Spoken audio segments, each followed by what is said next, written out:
All right, good afternoon. Let's start at the beginning.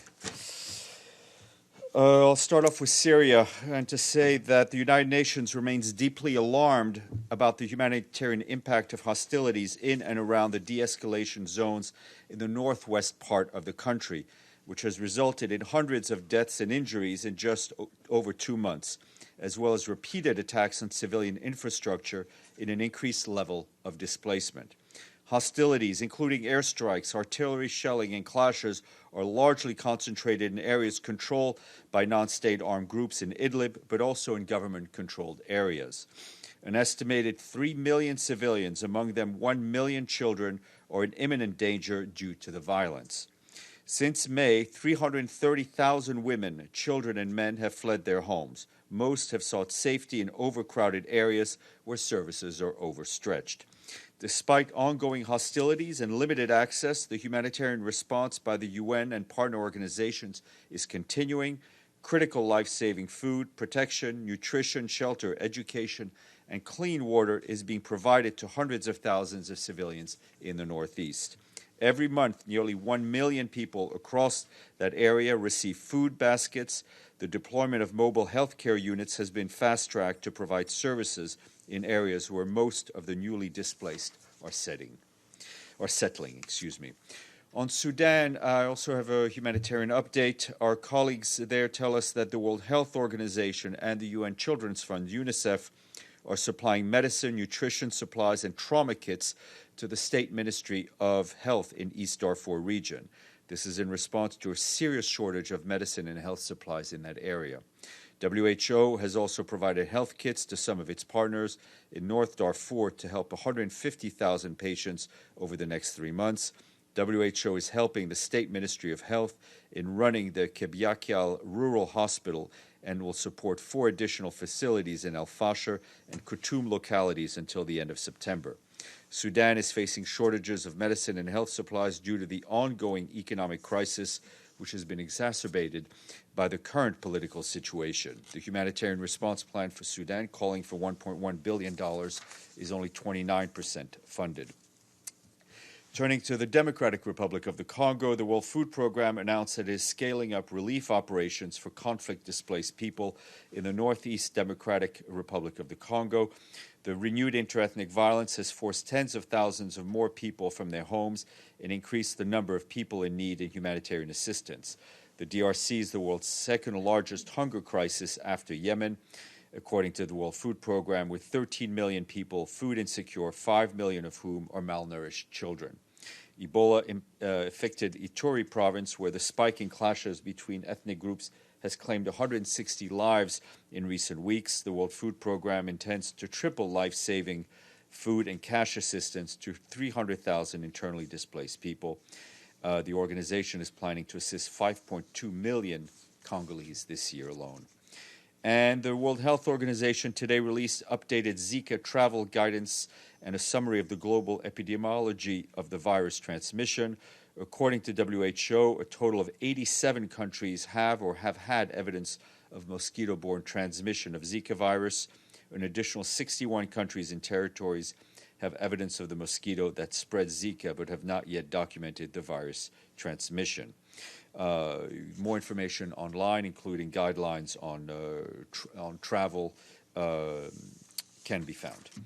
And just to flag that earlier today, the World Heritage Committee of UNESCO decided to remove the birthplace of Jesus, the Church of the Nativity, and the pilgrimage route in Bethlehem from the list of World Heritage Sites in danger. The UNESCO Committee, which is meeting in Baku since the 30th of June, said the decision was due to the high quality of work carried out in the Nativity Church, the restoration of its roof, exterior facades, mosaics, and doors. This also includes Latin, Greek, Orthodox, Franciscan, and Armenian convents and churches, as well as the bell towers and terrace gardens. Inscribed on the World Heritage List in 2012, the site was added simultaneously to the list of World Heritage in Danger list due to the poor state of the church. And today we say thank you to Cairo, as Egypt has paid its budget dues in full. So far, 106 have paid. Halas. Yes, sir. Thank you, Beth. What does the Secretary General say about the trashing of political buildings and violent protests in Hong Kong? I think we addressed that issue yesterday, and I have nothing else to add. Yes, sir. I was just wondering if, given that the IAEA has now confirmed the Iranian enriched uranium is above the agreed limits, has Secretary General or anyone else in the building had any talks with the Iranian officials or member states in the JCPOA over the past 24 hours or so? Not at a senior-most level, as far as I'm aware. I mean, regular contacts continue to be had. The IAEA is very much in the lead on dealing with the issue of uranium and verification. For the Secretary General, he continues to feel that everything should be done by all parties to preserve the JCPOA. Linda, then Evelyn. Thank you, Steph. And the SG says he feels that all things should be done by all parties to the JCPOA. Is he also referring to the U.S.? He would refer to all parties who were signatories at one time or another to the JCPOA. Evelyn. Thank you, Steph. On Syria, is there any, with all the aid that these people require, according to your description, is there any problem with access? Yes, there's problem with access. We're trying to deliver aid in what is an active conflict zone. So not only continuing bombardments, artillery, firing makes it a challenge, and obviously the landscape on the ground is also complicated. Access, we are not getting access to all the people that we need to have access to. Celia. Thank you, Stephane. Coming back to Iran, Zarif said that the measures they have taken are reversible, explaining that they can reduce the amount of uranium that they're producing. How can that, and they said that the reason they will be able to do it if they can get a guarantee on the sanctions, and as long as the European Union can no guarantee that the sanctions are not affecting them, that's not going to happen. So in which scenario can we get to that point where, because the United States is the one put in the sanctions and they retired from the deal. So how the European Union could actually guarantee that they're not going to be impact on the sanctions to Iran? I mean, you raised some very interesting and very valid questions, but I'm neither a strategist or a policymaker for those who signed the accord. The accord was a major milestone in multilateral diplomacy. We think it serves a very important purpose, both in terms of regional stability, in terms of non-proliferation, and we encourage the parties to work to preserve it. And as we said yesterday, encouraged Iran to implement all of its nuclear-related commitments. Ms. Lederer. Two things, Steph. Is there any update on progress in the completing the first phase of the Hodeidah withdrawal under the Stockholm Agreement?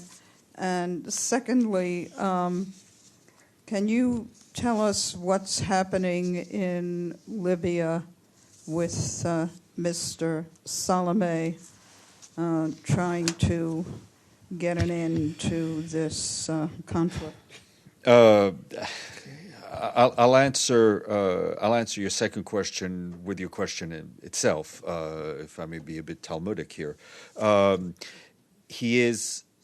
Mr. Salameh is continuing his contacts within Libya. He's been traveling to various places outside of Libya to try to bring the parties that are actually doing the fighting and those who have an influence over doing the fighting to stop.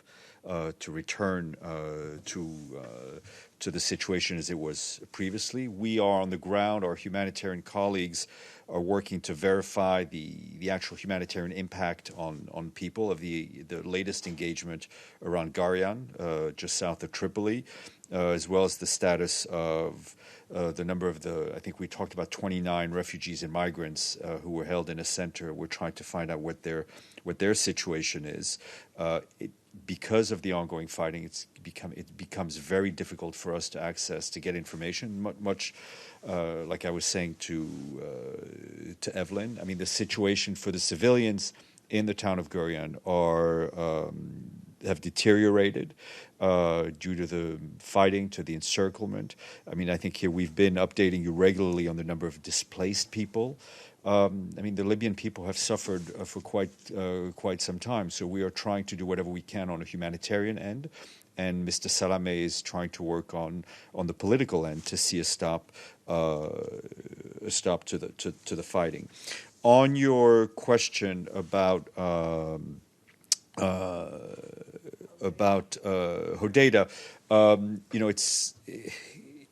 we continue to urge the parties to redouble their efforts to implement the Stockholm Agreement, including Hodeida. We have seen, not specifically on Hodeida, but in general in this conflict, recent drone attacks on civilian infrastructure in Saudi Arabia and elsewhere. We have expressed multiple times our concern over this escalation of violence. And it bears reminding that attacks on civilian infrastructure, wherever they are committed, are unacceptable violations of international humanitarian law, and we condemn them. And again, we've said this multiple times, we'll continue to say it, that we call for all the parties to exercise maximum restraint and to avoid any escalations for an already volatile situation. Have a good day. Is today Wednesday? No. So we shall see each other tomorrow. I was going to have... All right.